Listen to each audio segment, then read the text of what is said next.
समान मुख वाली रानी साध्वी थी। ये राजा रानी भद्रशिला नदी के तट पर सत्यनारायण भगवान का व्रत और पूजन कर रहे थे संतान की प्राप्ति के लिए और अपने प्रजा के कल्याण के लिए।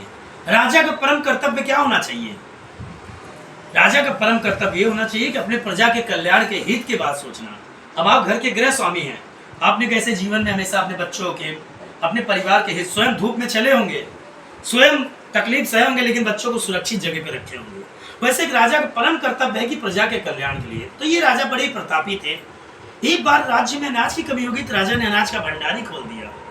भद्रशिला नदी के तट पर यज्ञ कर रहे थे, बगल में भंडारे का भोजन बन रहा था। उसी समय वहां एक साधु नामक वैश्य पुत्र आया, जिसके पास धन धान्य से भरी नाव थी। वो व्यापार करने के लिए जा रहा था कि राजा को पूजन करते हुए देख अपनी नाव को किनारे पर लगाकर राजा के पास गए और विनम्र अभिवादन के साथ पूछने लगे कि हे राजन, भक्त चित्त के साथ आप किसका पूजन कर रहे हैं?